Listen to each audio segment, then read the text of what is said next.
Ladies and gentlemen, thank you for having me here in your great country today.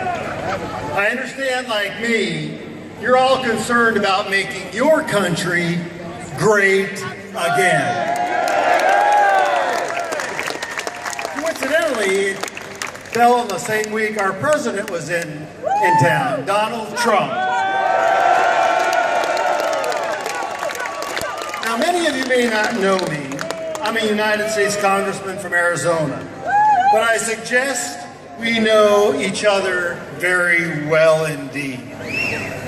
Now, if you look at the folks around you, we're of the same mind, the same heart, and the same spirit.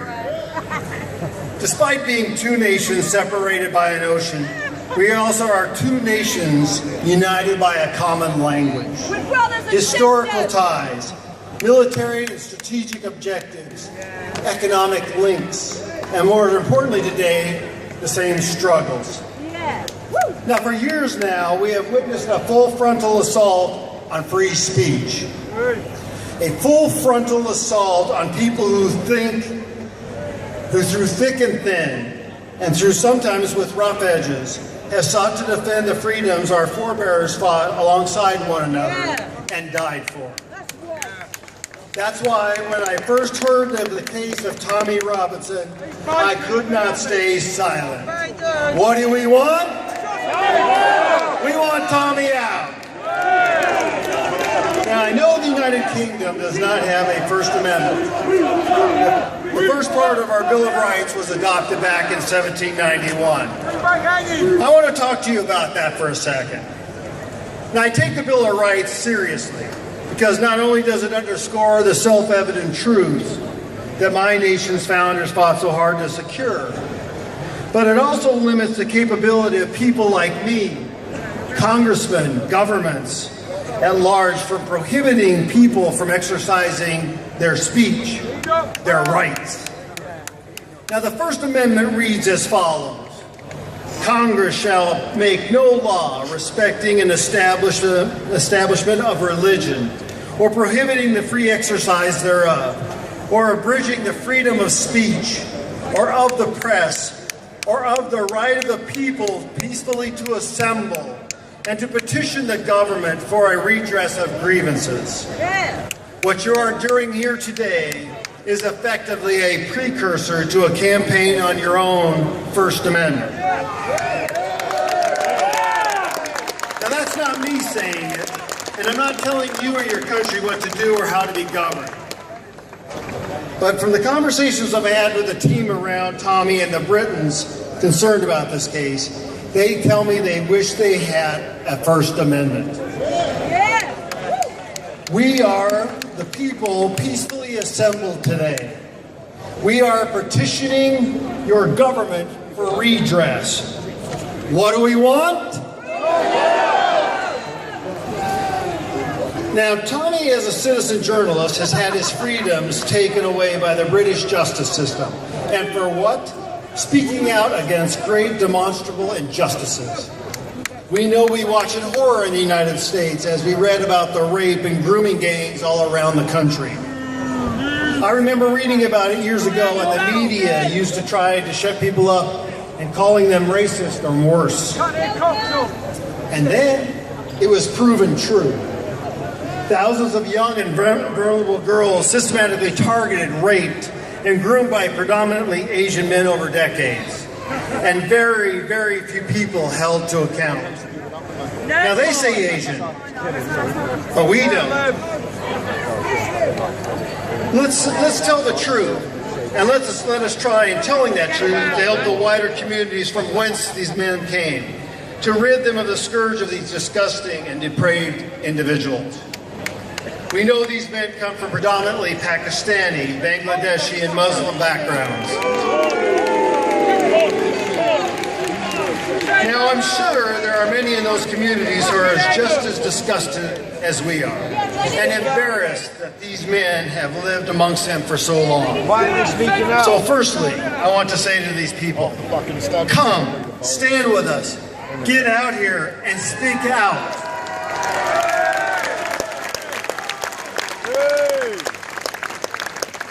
Now, I know the cultural and societal pressures can be immense, but let me say this clearly. If you want to fight this behavior, fight these criminals, we are not your enemies. We are your friends. But let me also say this. The sound of silence is deafening. Do not be silent. Never be silent. Whether you were born in the West or immigrated here for a better life, know and remember your duty to defend freedom and fight injustice. Yes, freedom comes alongside the ability to be lazy and disengaged. But freedom also has attached to it the responsibility to be active and alert, vigilant and visible. Now, as we approach Tommy's court appeal date, I want you all to take a few messages away with you today, if you'll allow me. 1, do not stop fighting. The political establishment tried to sabotage this event in several ways, but do not be discouraged. Box smarter, think harder, outplay them, outwit them. They are not better than you. 2, stay peaceful. It is so easy to get caught up in the provocations or frustrating moments. It's not worth it. It only harms the cause. And what the opposition media and opposition, that's what they want. Organize, get active. I've heard from previous rallies and events that Raheem and other organizers have often saying that they don't need you in spirit, they need you in person. And I echo those sentiments.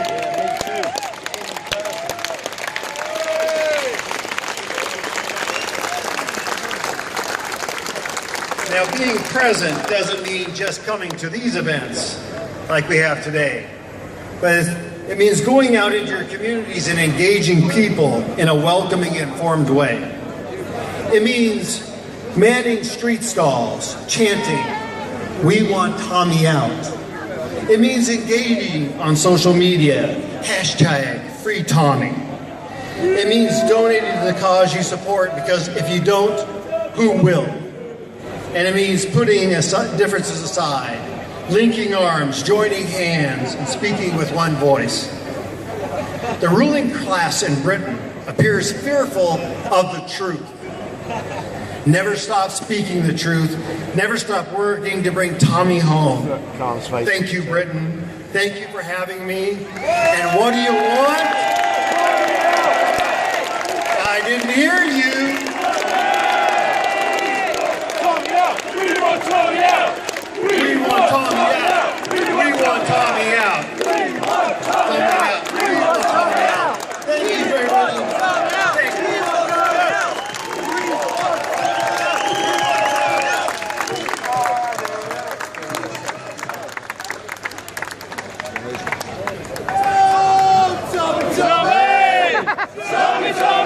Tommy Robinson!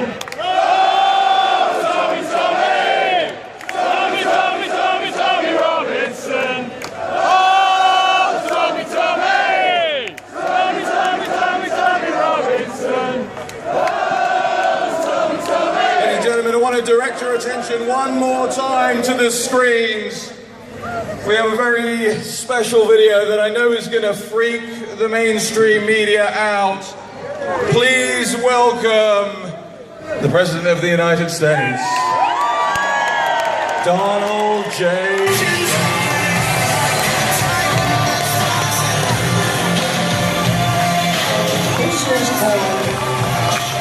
This is called a snake. And think of it in terms of immigration, and you may love it or you may say, isn't that terrible, okay? And if you say, isn't that terrible, who cares? Because the way they treat me, that's peanuts compared to the way they treat me. Immigration.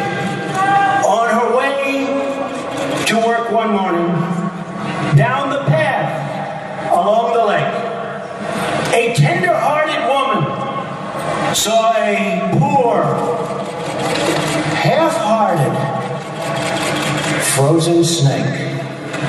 His pretty colored skin had been all frosted with the dew. Poor thing, she cried. I'll take you in, and I'll take care of you. Take me in, O tender woman, take me in for heaven's sake. Take me in, O tender woman, sighed the vicious snake. She wrapped him up all cozy in a comforter of silk and laid him by her fireside with some honey and some milk. She hurried home from work that night, and soon as she arrived, she found that pretty snake she'd taken in had been revived. Take me in, O tender woman, take me in, for heaven's sake. Take me in, O tender woman, sighed the vicious snake. She clutched him to her bosom. You're so beautiful, she cried. But if I hadn't brought you in by now, surely you would have died. She stroked his pretty skin again and kissed and held him tight. But instead of saying thank you, that snake gave her a vicious bite. Take me in, O tender woman. Take me in for heaven's sake. Take me in, O tender woman, sighed the vicious snake. I saved you, cried the woman, and you've bitten me, heavens why? You know your bite is poisonous, and now I'm going to die. Oh, shut up, silly woman, said the reptile with a grin. You knew damn well I was a snake before you took me in.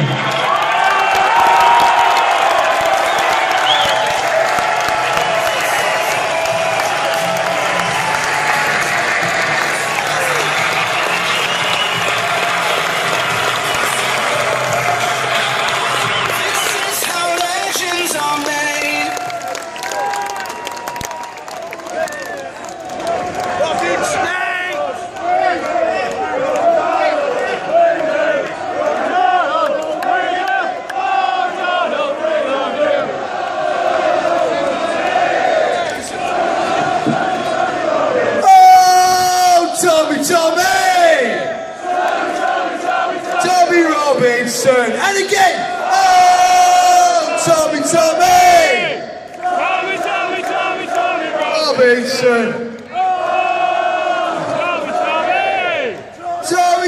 Robinson. Tommy Robinson. Fucking love him. Sorry, let me swear. Right, basically, I want to thank everyone for everything, for coming today and being here and listening to everyone. I want to introduce a couple of people that I'm sure you're well aware of.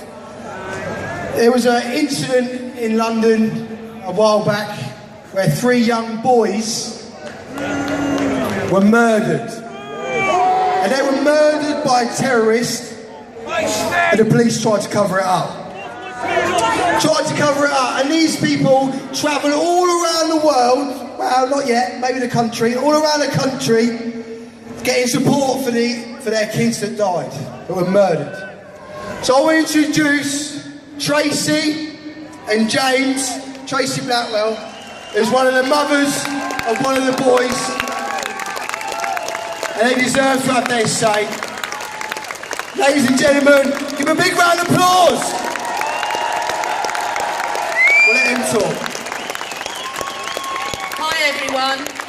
Just to say, we wasn't going to speak here today because we have a march in 2 weeks' time, so I wanted to save that speech for then. But just to say thanks to Kevin and Glenn and Danny for getting us up here. So we're only up here for 3 minutes. So firstly, just what I want to say to the police officer that was going to arrest the woman because she was carrying a pig with Sadiq Khan's face on it because she said it was offensive.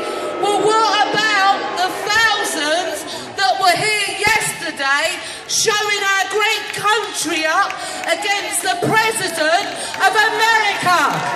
What about them?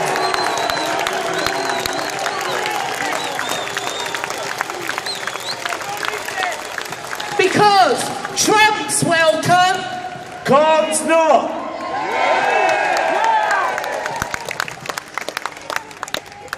exactly.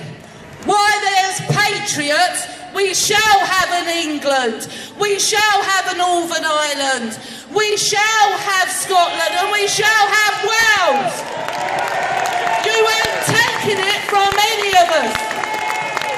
So what I'm going to say is I'm going to salute St George, I'm going to salute St Andrew, I'm going to salute St David, and I'm going to salute all our armed forces in the past and the present.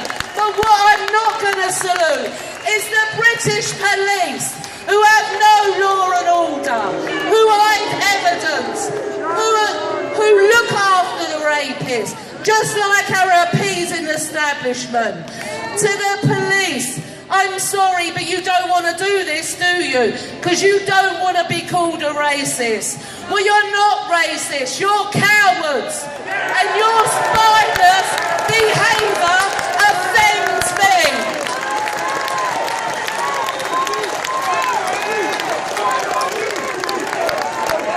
Shame on you. Honour your oath, because in 2 weeks' time, we're standing outside Scotland Yard and telling you exactly what we think. Give Tracy a massive round of applause. Come on, she's the reason we're here as well. Do you know what? We've travelled the length and breadth of this country. We've been to Edinburgh, Glasgow, Newcastle, Sunderland, Leeds, Manchester, and we are never going to stop until we get justice for Josh, Harry and George. So like I said in every one of my speeches, we're here today to stand with each and every one of you to tell the police over there, to tell the corrupt establishment that enough is enough. 28.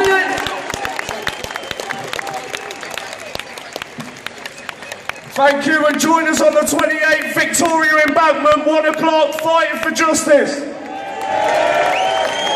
All right, folks.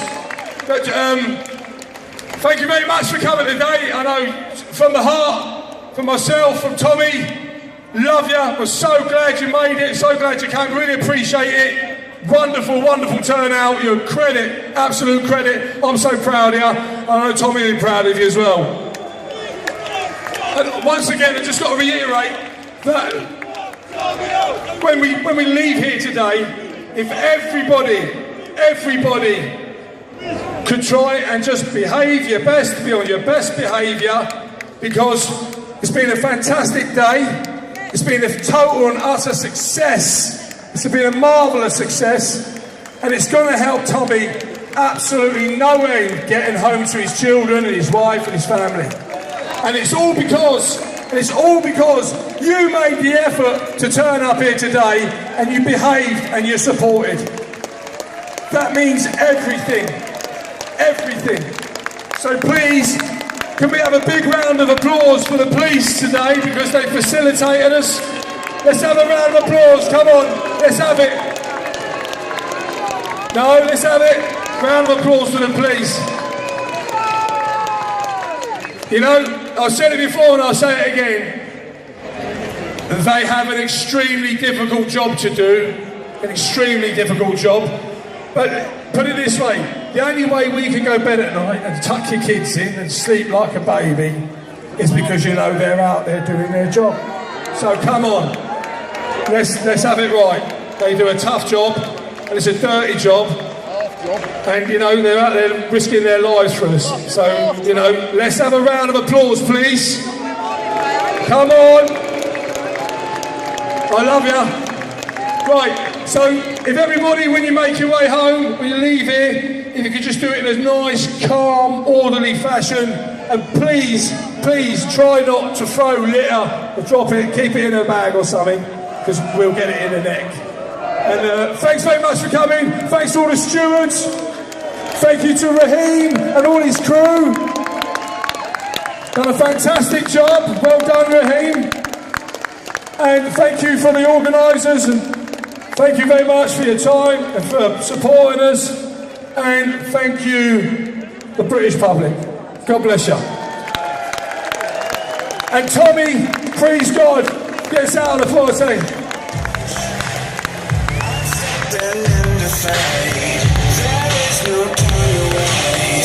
Bob, stop!